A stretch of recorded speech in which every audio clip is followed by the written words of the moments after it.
Okay, so uh, last time we had, I think we spent two sessions, I can't remember anymore, on this issue of extraterrestrials.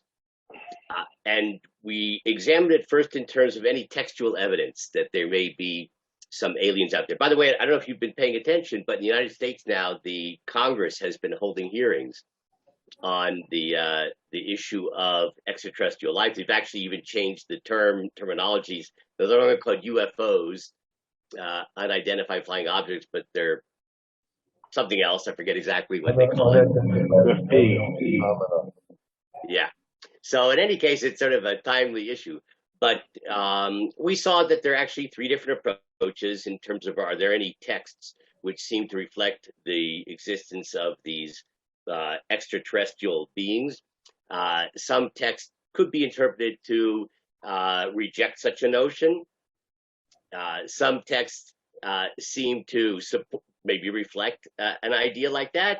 And then other texts which are neutral, could go either way. And so basically, no matter what you think about the existence of intelligent life other than human beings from some source which is out there, you can find some kind of text which will support you. As this shows you that the notion of even the devil quotes scripture is certainly true in almost everything. It doesn't have to be just scripture, because in terms of Talmudic literature and our mystical literature, etc., you can basically find anything more or less that you want to. But I want to now go to the part of this analysis which I think actually is more interesting, at least for me, and that is the notion, the philosophical implications of there being extraterrestrial life. And I wrote it. I usually make a note of where we got to. So according to my notes, we didn't actually start this, but I don't remember anymore. So did we actually start with this sort of the notion of the philosophical implications? We were just approaching it to save it for today's share. Yeah. Okay. Fine. So so what I want to do now is discuss what are the more philosophical or theological implications of the possibility of there being intelligent life other than human beings. And I want to start with Rav Saadia Gaon.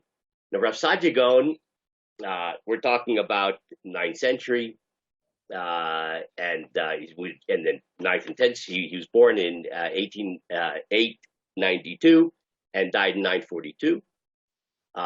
If you remember, we had discussed him briefly in terms of textual evidence. And if you remember, he did something kind of interesting. He started off by addressing the issue of the existence of extraterrestrial life from a kind of scientific view, at least in his mind.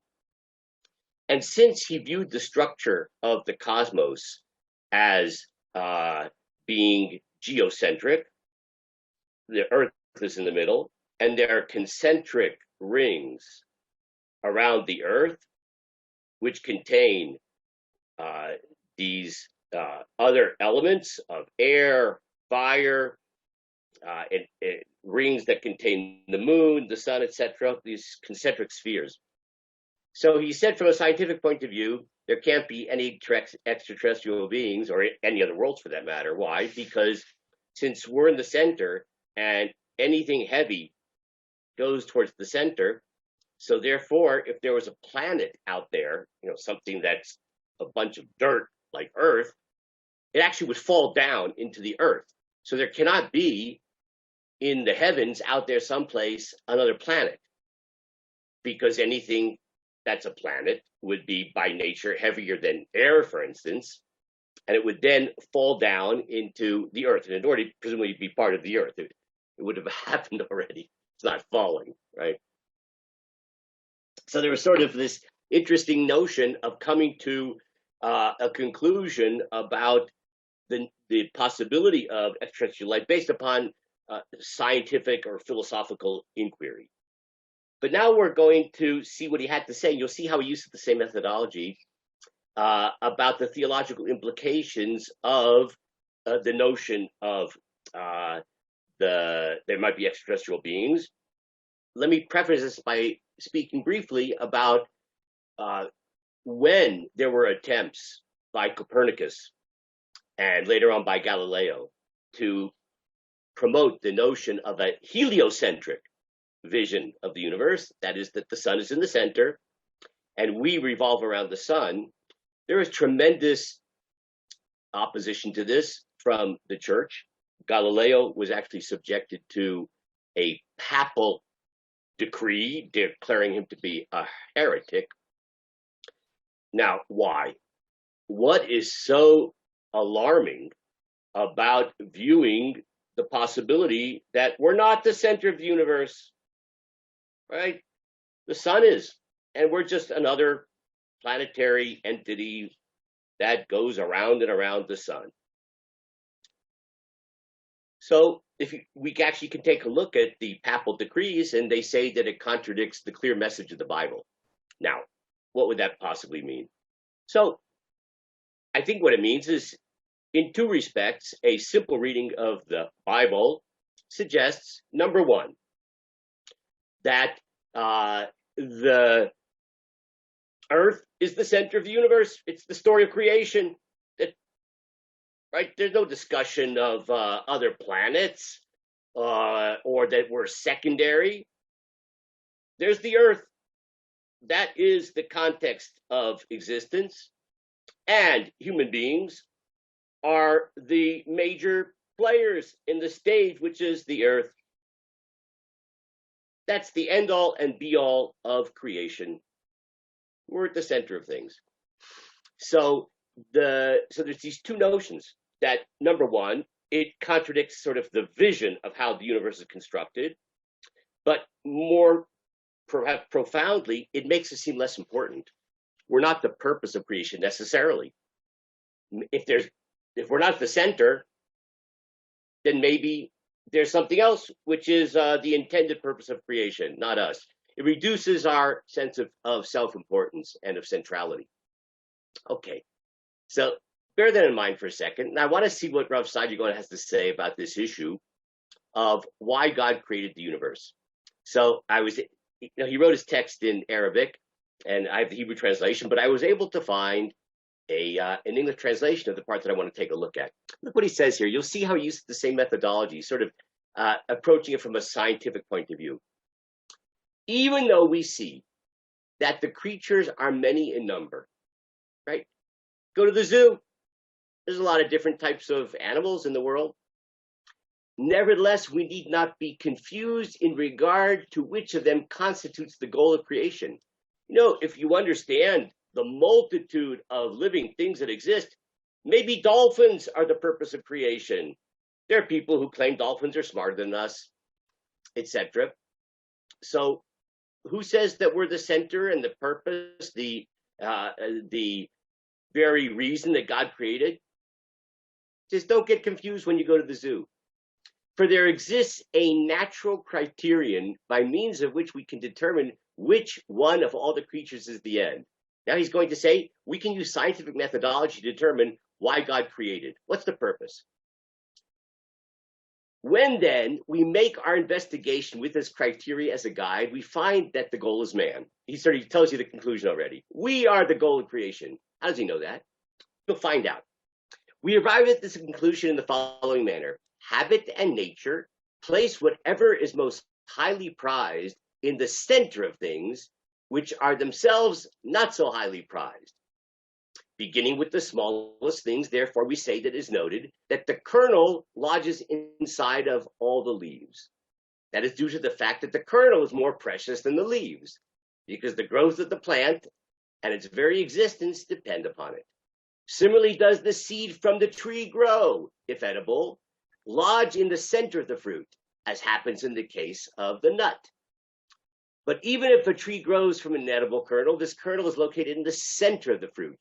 No attention being paid to the edible portion, which is left on the, it should be inedible, which is left on the outside to preserve the kernel.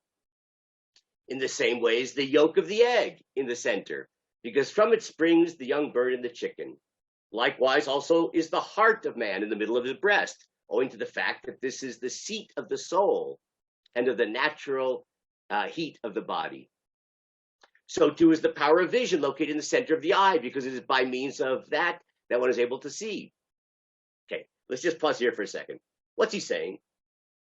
That if you take a look at the universe, you will notice that that which is important is in the center, spatially. He doesn't mean center in terms of significance. He means spatially. So if you have a banana, what's there? There's a peel.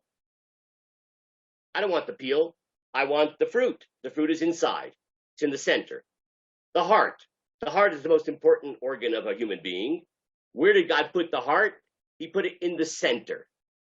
Everything in the center reflects its significance. That is a law of nature. He likes the belly button. Yeah, but the Earth is not in the center of the galaxy. It's not in the center of the universe. Oh, well, hang on a second. You know that. I don't know that. So everybody got the idea? This is scientific, according to Rav Sadia Gaon. It's based upon his observation of reality. That which is more important is more in the center. Now let's read on how he uses this scientific principle. He says the following. When therefore we see that this situation appertains to many things, and then find the earth in the center of the heaven, with the heavenly spheres surrounding it on all sides, it becomes clear to us that the thing which was the object of creation must be on the earth. Okay, so obviously, Rav Sadia Gaon has a geocentric vision of the universe. The earth is at the center. So he says, based upon this scientific principle, that which is the most important thing, that which is the purpose, is in the center. It must mean that earth is the most important part of creation. Even though there are other spheres, they're less important. We are the fruit. They are the peel. Right? Okay? Now, wait a second. You can't stop here because even though if we say the earth is at the center, but what if dolphins are on the earth? So let's go on. And he says, don't fret. And he says the following.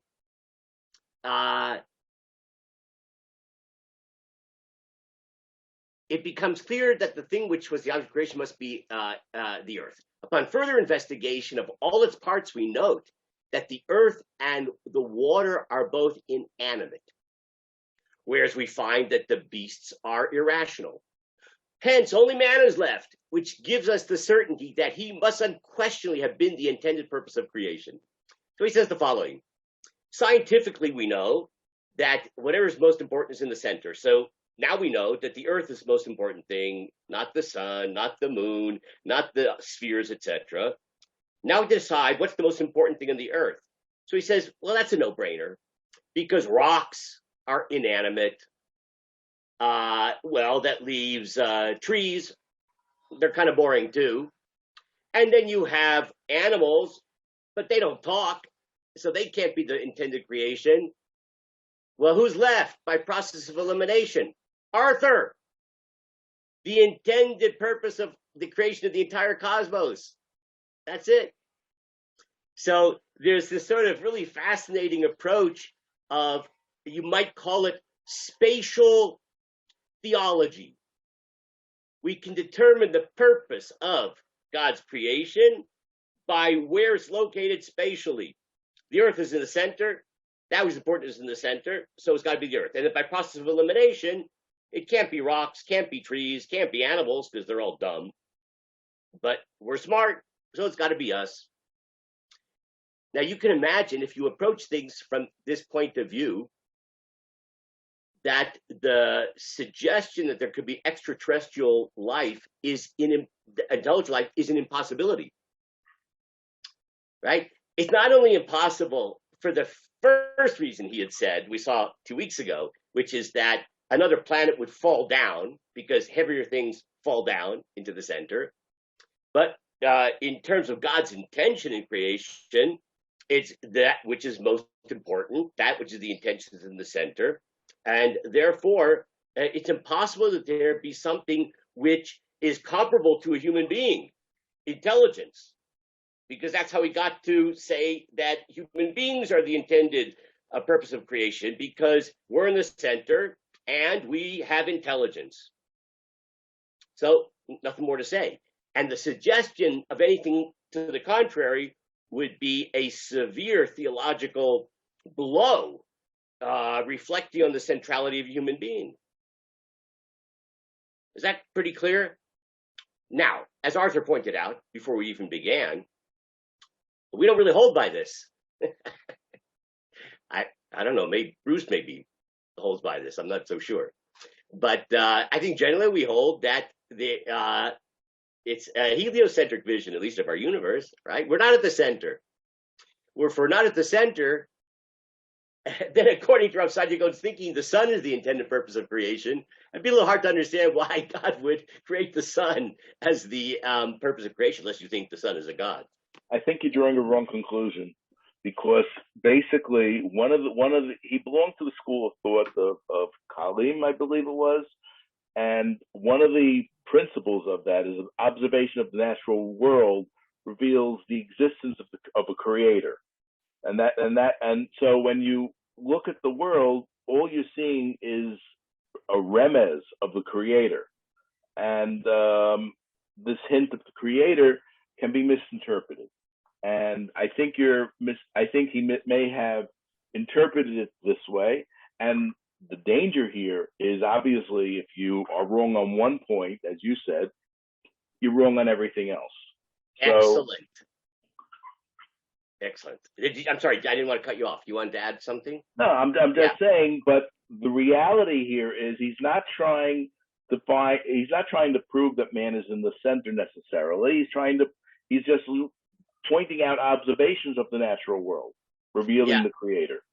So I'm not so sure. I think he is trying to. If we look at the entire discussion there, that's his issue. What is ha-mechuvan? That's the word that's used in Hebrew. What is the intended purpose of creation? And then he comes to the conclusion, or the answer to his question, through this analysis, that which is in the center is the most important.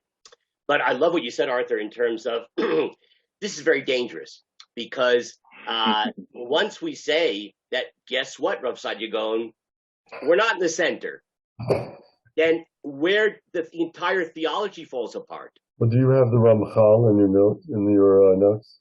Okay, so hang on. So the reason I like what Arthur said is because it leads us to something marvelous. So put on your seatbelts, and we're going to take a look at the Moreh Nevuchim, the Guide to the Perplexity of the Rambam. And this is a really rather shocking statement that he makes. Now, I have to preface this because it's a little complicated. The Rambam was a great lover of Aristotle, as we know. However, he says that in at least one respect, he has a very fundamental dispute with Aristotle. Just for fun, does anybody know what that area of dispute is with Aristotle? And he spends a lot of time. Aristotle says that the world always existed. Excellent. Very good. So that is this big beef he has with Aristotle. Now, what's fascinating about the way the Rambam approaches this is that he says that the reason he disagrees with Aristotle, who said that there was never a beginning, time always was. There was no creation. It always was. The Rambam says he disagrees with that, not because the Torah says otherwise, but philosophically, Aristotle's wrong. Aristotle's thinking process has errors in it, which we're not going to go into what those errors are. But whatever they are, the Rambam, on philosophical grounds, says that Aristotle is wrong. And he says this extremely controversial statement that if he were to be convinced of the soundness of Aristotle's thinking, he would have simply interpreted the Torah in a way which would be consistent with the notion that there is no creation, there's no beginning, which is a really pretty radical thing to say. It's very hard to interpret the Torah in any other way, but whatever. That's what the Rambam says. But now, after he says he disagrees with Aristotle on scientific philosophical grounds, not on theological grounds, he then says, but it raises a theological problem. Because, as you'll see, let's read the first sentence here. Of those who accept our theory that the whole universe has been created from nothing, right? He believes in creation from nothing because of philosophical considerations, not because the Torah says so. Some hold that the inquiry after the purpose of the creation is necessary, and assume, therefore, that the universe was only created for the sake of man's existence, that he might serve God. Everything that is done, they believe, is done for man's sake. Even the spheres move only for his benefit, in order that his wants might be supplied. And then he goes on to say the literal meaning of some passages in the books of the prophets greatly support this idea. For instance, from Isaiah, he formed it, the earth, to be inhabited, right? God created in order to put us in it. We're the purpose. And he quotes several other psukim along the same idea. If the sphere existed for the sake of man, how much more must this be with the case of all other living beings and the planets? Everything exists for us. Now, I just want to go back for a second and understand what he just said. He said, if you assume that there's creation, that seems to force a question of if God created, as opposed to Aristotle, who said there's no creation. If God created, then you have to say why. See, according to Aristotle, you don't have to ask the question because there's no creation. So the question of why did the universe come into being is not a question because it didn't come into being. It always was. Only according to... How did that get there? Yeah, I'm sorry? How did the original thing that's been around, how did that get there? It's a famous question. If I were a bigger expert in Aristotle, I'd be able to tell you. Somehow, I don't know. I can't answer your question. I don't know enough to answer it. But somehow there's no beginning. It didn't come. See, it didn't come into being. It always was. So the question doesn't work according to Aristotle. You can't ask that how did it come into being? Because it didn't come into being. It always was. Now I know that's hard for us to understand, but it is. That's what Aristotle thought. For our purpose, it's important to note that the Rambam says, but according to me, who I hold, that there was a beginning. Then you have to ask yourself, why would God do such a thing? And the answer would be, look in the Torah, look in Tanakh. God created everything for us. So everything that exists, whether it's a mosquito or a mountain or the sun, God created first in order to then put us in that universe, and all those things support our needs. Everything was created for the purpose of the existence of man. That's what the Rambam says. But, he says, you're wrong. Just because one believes in creation does not necessarily mean that we're the purpose of creation. Let's hear what he has to say now. On examining this opinion, as intelligent persons ought to examine all different opinions, we shall discover the errors it includes. So he says, you don't have to believe that we're the purpose. And now he goes through a whole philosophical discussion of the thinking error, which I actually want to skip because I just want to get to his bottom line. So hang on. And you're welcome to, of course, obviously read this on your own for his kind of thinking process of why you don't have to assume that we are the purpose of creation, even though there was creation. So, here's the purpose. Here's the bottom line. We must, in continual inquiry as the purpose of creation, at last arrive at the answer. You know why God created the whole universe? It was the will of God, or his wisdom decreed it. And this is the correct answer. So he says, when the Rambam say that God created everything, there's a beginning. So then you therefore say, and therefore we have to ask ourselves why. And the answer is, look at the Torah, it's for us, right? God created everything and then stuck us in it. So he says, no. The true answer is, you know why God created everything? I have no idea. Why do you think it's for you? Wow.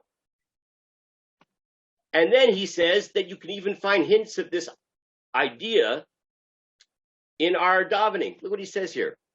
The wise men in Israel have therefore introduced in our prayers for Ne'ilah on Yom Kippur the following passage.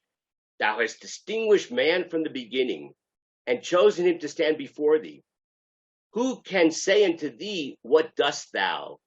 And if he be righteous, what does he give thee? So he interprets this passage as saying that don't think that your existence and piety somehow is something that God needs, and that's why he created the universe and humanity, in order that there be human beings who would worship him. No. How egotistical can you get? This is very non-Kabbalistic, isn't it? It certainly is. So let's just read on a little bit. They have thus clearly stated that it was not a final cause that determined the existence of all things, but only his will. It's his will. This being the case, we who believe in the creation, not like Aristotle, must admit that God could have created the universe in a different manner as regards to the causes and effects contained in it. See, if you say it exists the way it does because everything is there for the purpose of our existence, then everything that exists had to exist in order to support our existence. This would lead to the absurd conclusion that everything except man existed without any purpose, as the principal object, man, could have been brought into existence without the rest of creation. Forget that sentence. That gets into his philosophical analysis, which I skipped. So now he restates in his own language the proper attitude.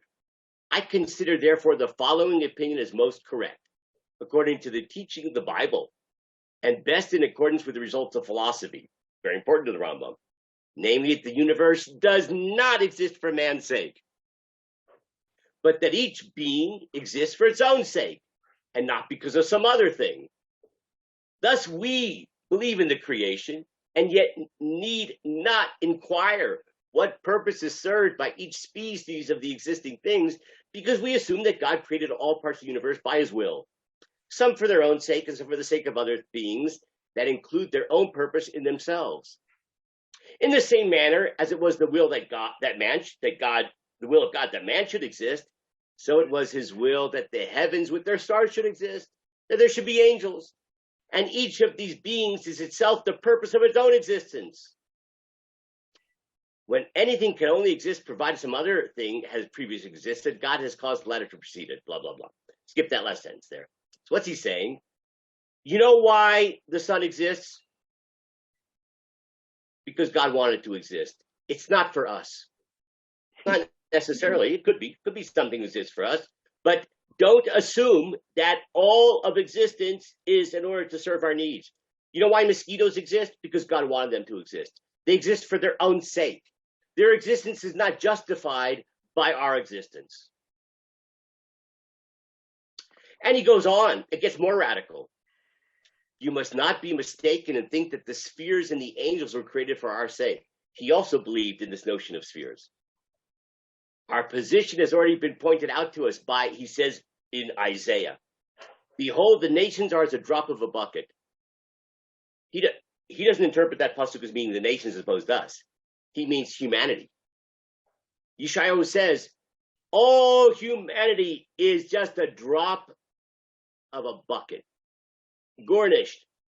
Do not think that you are the end all and be all of creation. You're just one part of creation among many parts of creation. And all these things exist because God wanted them to exist. They don't exist for you. And then listen to this. Now compare your own essence with that of the spheres, the stars, and the intelligences. Now, intelligence means angels. The Rambam thinks that angels are seichel, intelligence without a body. He also, by the way, thinks that stars are the same thing. Stars and angels are essentially the same thing. They are intelligences, but they're not physical. So he says, compare yourself. Look in the mirror And then think about the spheres, the stars, the intelligences, and you will comprehend the truth and understand that man is superior to everything formed of earthly matter. Okay, you know what? If I compare you to a rock, okay, I'm willing to admit you're superior to a rock, but not to other beings. He is found exceedingly inferior when his existence is compared with that of the spheres, and all the more so compared with that of the intelligences. You compare yourself to the intelligences, which are the spheres, or the intelligences, angels. You're a garnished. You're sug bet. You're economy class. This must be our belief when we have a correct knowledge of our own self and comprehend the true nature of everything. We must be content and not trouble our mind with seeking a final cause for things that have none, or have no other final cause but their own existence, which depends on the will of God, or if you prefer the divine wisdom. That's unbelievable. We're by far not the most sophisticated things in existence. And all of the things in existence are not for us. They exist for their own sake, not for our sake. So shut up and be humble. I think I'm going to convert to another religion. I thought I was so important a few minutes ago until I read this Rambam. Wow. Now, lest you think that maybe we misunderstood things, I want to show you quickly two other passages, one from the Guide for the Perplexed again, one from his halachic work, the Mishnah Torah. Take a look at this passage. If the whole earth is infinitely small in comparison with the spheres of the stars, what is man compared with all these created beings? How then could any of us imagine that these things exist, all the heavens and the spheres, for his sake and benefit, that they are his tools? What chutzpah, what egotistical conceit. This is the result of an examination of the corporeal beings. How much more so will this be the result of an examination of the nature of the intelligences? You compare yourself to an angel. Intelligence means angels. You're nothing. Now, there's this whole notion of splitting the Rambam into two, right? The real Rambam is the Guide for the Perplexed, and the Law Code, that was written for the masses, or the opposite. The real Rambam is the Law Code. He's a great Orthodox rabbi, and the Guide for the Perplexed was written for confused philosophers. But the real Rambam is the Mishnah Torah, his Law Code. Well, let's take a look what he says in the Mishnah Torah. Torah. When man contemplates concerning these things and perceives all creatures, whether angel, sphere, or man, the likeness of himself, and discovers the wisdom of the Holy and Blessed be He, in all beings of form and in all creatures, his love for the omnipresent increases, and his soul and body thirst and yearn to love him. You should study science because it will motivate you to love God. Understand the world around you. You'll love God more. Blessed is he, and fear and terror. You'll feel both love and fear because of his own significance, shortcomings, and levity seize him when comparing himself to one of the great and holy bodies. Compare yourself to the sun, the moon, the spheres, the angels. Verily, so to one of the pure forms separated from bodies of clay, which never join a body of clay. That's an angel, right? And also these spheres, right? They're intelligence that don't have a body. They're superior. He will then find himself likened to a vessel full of shame and disgrace, empty and wanting. We're nothing but a vessel of shame and grace, empty and wanting compared to the angels, compared to the spheres, etc. If Rav Saadia Gaon and the Rambam were in the same room, there would probably be bloodshed. The fact that we have very lack of sheep. I'm sorry? And the fact that we have choices, doesn't that make us the highest of anything? I hear what you're saying, and we're going to see someone who says that in a few minutes. But the Rambam does not seem to be impressed. So the Rambam seems to regard as the expression of superiority to what extent you actually perceive the truth of reality, the truth of God. See, angels, because they're not in a body, so their intellect is not distorted by material things. They have a pure and more sophisticated understanding of God. We, our intelligence is up here, but it's encased in a body, we're blinded because of material considerations, and therefore we're not able to have the same quality of understanding as angels do. And here he doesn't discuss this notion of free will. It's a good point you're making. We'll see other people make that. But he seems to say if you want to regard the quality of something as a function of its understanding of God, we are far from at the top of the heap here.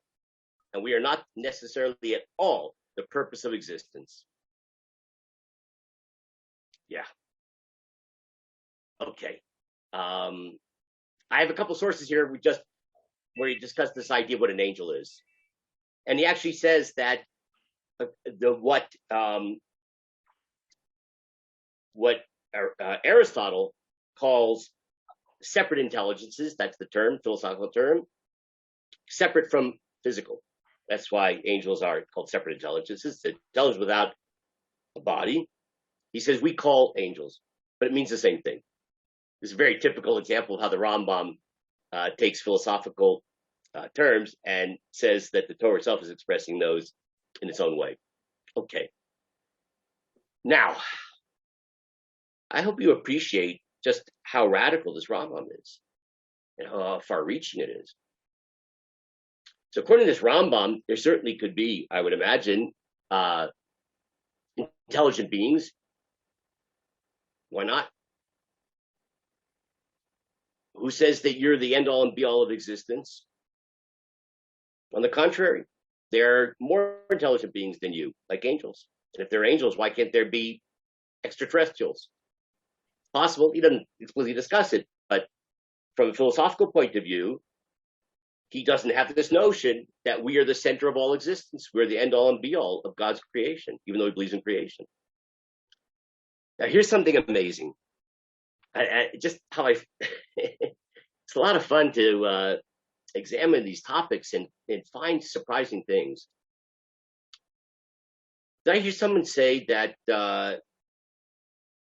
sort of contrasting the Kabbalistic approach towards more Rambam's rationalistic approach?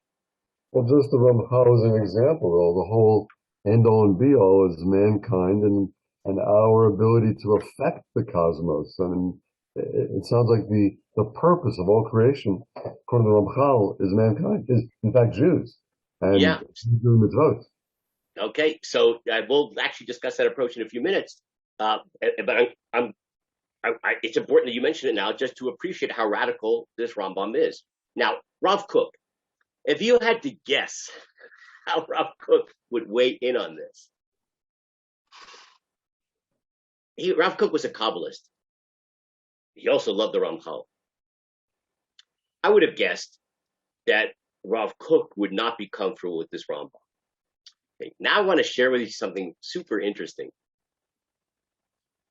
There was a contemporary of Rav Kook's who had learned in Volozhin with him. His name is Rabbi Zev Yavitz.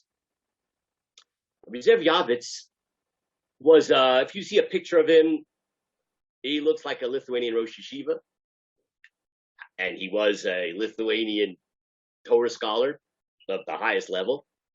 But he, interestingly enough, had a strong interest in history. And he wrote a multi-volume work called Toldot Yisrael, the history of the Jewish people. A little unusual for that crowd. And Rav Kook and Rav Yavitz had a correspondence between them. In Rav Yavitz's work on the history of the Jewish people, he criticizes the Rambam on this note, that how could the Rambam have been led so astray to think that we are not the purpose of creation, that we're not at the center of the universe, that we are actually insignificant and a vessel of filth compared to more elevated beings like the angels and the spheres. How could the Rambam have said such a thing? Rav Kook writes a letter to his friend, Rav Yavitz, and says, instead of criticizing the Rambam, you should give him the Medal of Honor. You should give the Rambam a Yashar Koach for saying what he said. And this is absolutely fascinating. I don't have an English translation of this, so we're just going to read it. Ready for this? He says, he says, that which you criticized, the Rambam, bidvar tachlit habriya, concerning this whole issue of the purpose of creation. The Rambam said that don't think that human beings are the purpose of creation. Everything else was existing just for him. Don't think that. Rather, the Rambam says, just paraphrasing the Rambam, that God had a purpose and we're not privy to it. Don't assume that you're the purpose of all existence.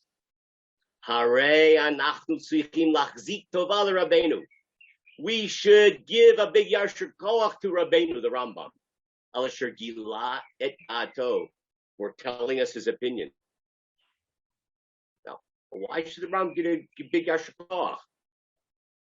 You're going to see how this is perfectly attuned to something that I think Bruce had said a few minutes ago. Sheyot kol havaya kula bechaluta rak l'tzorach adam. Because the Rambam is saying that the notion of all of existence being only for the purpose of man, ein ze yesod Torah omedet alav. It is not a principle upon which the Torah rests. That's the end all, and that is the purpose of what the Rambam was saying, according to Rav Kook. Do not think that the centrality of the human being is one of the pillars of Torah. Do not think that God created the universe for the purpose of humanity and that other things exist in order to support that purpose. Do not think that that is one of the axioms of Jewish faith. Why? What's so great about being told that thinking of the centrality of the human being is not a principle of Jewish faith, that the Torah doesn't require that belief? Ki halo kol kofrim shenitrabu ba'olam. Rav Kook explains, because all of the heretics that have so multiplied in the world, especially since the time that the cosmic borders of existence have expanded, al pi shitatosh Copernicus, based upon the approach of Copernicus, that is the heliocentric view of existence. The sun is in the center, not us. Rabbi Macharav and those thinkers and scientists after him, which then made a lot of people abandon religion. Lo yisduet kfiratam kim neged zayasod. Those who abandon religion because of this notion that, guess what? We're not the end-all and be-all of existence. We're not in the center. We're just another planet floating around. They justified their heresy based upon the fact that since we're not in the center, all of religion is undermined.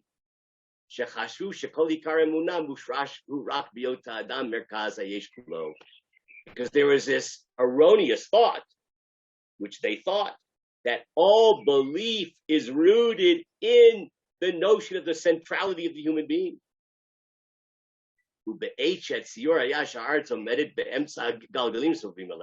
Now, when people envisioned existence as being that the earth is in the center and the spheres surround it,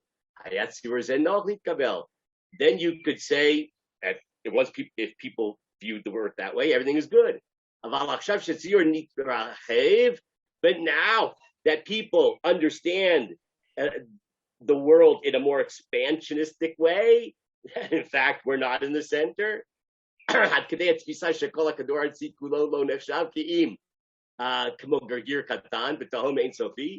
in fact the planet Earth is nothing more than a grain of small sand in an infinite depth. People gave up Judaism or religion in general. Therefore, we should give such a big yashar kol to the Rambam because he saved Jewish faith.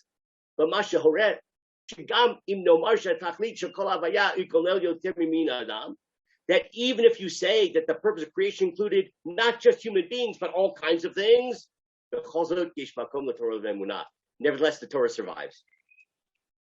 Okay, let me just summarize what he just said. And I think it's just absolutely amazing. He said, instead of accusing Rambam of heresy, it should be Yashar Koach. Because if you think like Rav Sadigon, he doesn't say this. That's what he means. If you think like Rav Sadigon, that everything that's important is in the center, right? There can't be anything else. We're the end all and be all of creation. We're the pinnacle of creation. Yeah, but what if you become convinced scientifically or philosophically it's not true? We're not in the center. And being in the center doesn't reflect anything theologically. And in fact, there may be things that are on a higher level, like angels and things like that. So what happens to your faith? It disappears. And Rav Kook is living in a time of abandonment of faith. And he's saying that it's people like you, Rav Yavitz, who are feeding heresy because you're making into a principle of belief something that doesn't have to be a principle of belief.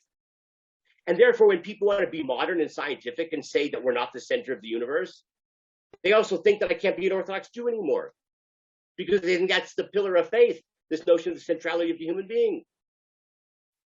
So the Rambam, already so many years ago, centuries ago, has tried to liberate us by separating the notion of centrality and purpose of creation, that we are the purpose, end all and be all, everything else is good for us, to saying that not a pillar of Jewish faith, you don't have to believe that according to Judaism. And all of Judaism, that is, that we have a job to do. God created us just like he created many other things for his own reasons. Don't ask why. You're not going to be able to figure it out. It's not for us to ask why. God created us, and he created certain obligations, and we have to carry them out.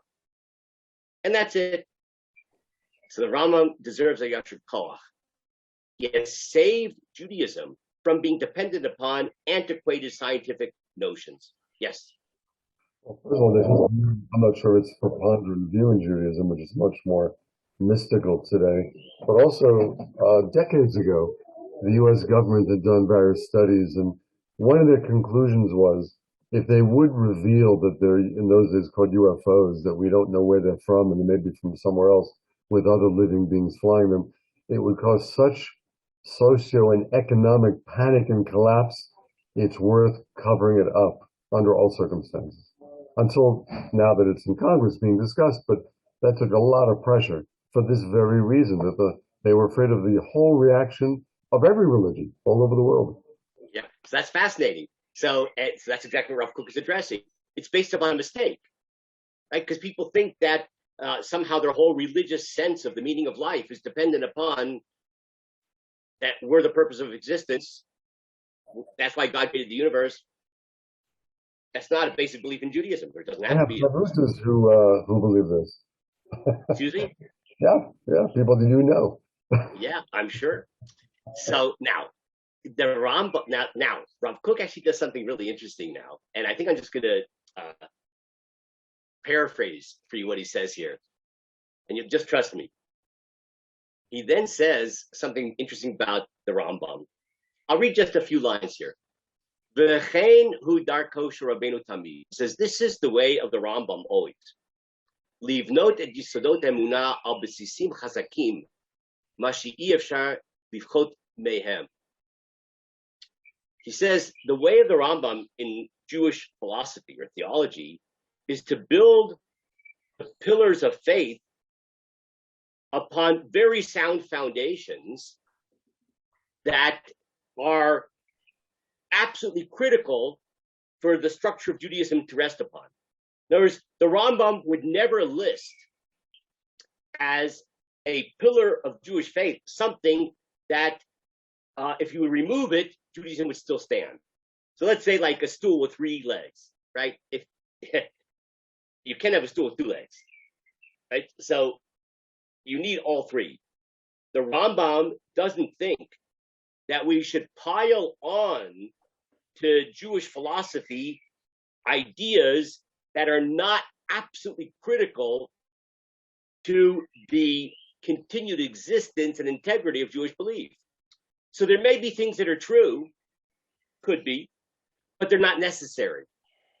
Judaism could exist without it. Therefore, he's not going to list that as a principle of Jewish belief. Now, Rav Kook says this.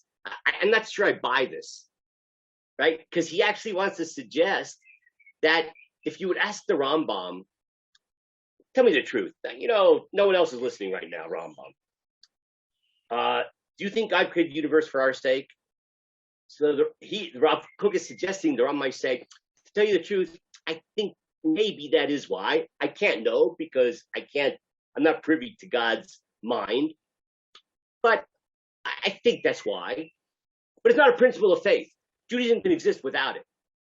And that's why the Rambam wants to tell you, don't think that this is a pillar of Jewish faith. And that if you pull out this pillar, the whole structure will fall. Well, but how It's would not that according to Rav Kook, it could be the Rambam may even think it's true, but he wants to deny it because he wants to just demonstrate that it's not a basis upon which Judaism's integrity rests. how would To the tell you the truth, I Ramchal don't see the Rambam doesn't seem to be like Rambam seems to deny the centrality at all. But whatever. But I thought it was an interesting point. Yes, Bruce, go ahead. how would the Ramchal and those who follow that derech respond to this? Yeah. Well, you don't have to guess because and we'll have to really save this for next time. But if you look at this source right here, I actually have this in English. Nefesh HaChaim. So I'll give you a little introduction just so you won't be able to sleep for the next week. Nefesh HaChaim is, I'd like to call this the Litvish response to Tanya. So, Nefesh HaChaim, written by Rav Chaim of Volozhin, one of the chief disciples of the Vilna Gaon. He's living in a time where you have this competing ideology, Chassidut, and in fact, Rav Kook's his wife's father, I've mentioned this before, actually had learned in Volozhin with his mother's, Rav Kook's mother's father. Got it. Kook's mother's father had learned in Volozhin with Rav Kook, but went over to the dark side and became a Chabad Chassid, but it was a offshoot of Chabad, which existed at that time, called Kopos. It doesn't exist anymore. Got reintegrated into Chabad. Also, just Cook being sort of utilitarian, he's not saying what he believes necessarily. He's saying, you know, Rav Kook did us a service because it helped to save faith. But that doesn't mean he believes that it's true. It's just wait, are you talking about Rav Kook? You're talking about the Rambam right now. Rav Kook commenting on the Rambam. Yeah. So Rav Kook, indeed, Rav Kook himself might say, I personally think that we are the pinnacle of creation, right? It's just that Judaism can exist without that notion, right? And he suggests the Rambam, you can't tell what the Rambam thinks because he thinks the Rambam is not really necessarily telling you what he believes. He's telling you don't think that Judaism depends upon it. I don't think the simple reading of the Rambam supports that idea, but in any case, Rav Chaim of Volozhin So he creates an articulation of what it means to be a non-Hasidic Kabbalist, right? Everybody's a Kabbalist, right? That's not the point of contention between Hasidism and Nagdism, right? Now, the Rambam, forget about the Rambam. The Rambam is not a Kabbalist, right? That's a different story altogether. So if you want to understand kind of the theological thinking of the non-Hasidic Kabbalistic world of Volozhin and the Vilna Gaon, Nefesh Chaim is the work. Somebody even translated the whole thing into English. We're going to take a look at what he says here, and he addresses this notion of the purpose of creation. You remember the Rambam had said that angels are superior to human beings. They're separate intelligences. They are intelligence not distorted by physicality. They can see God better than us, understand God better than us.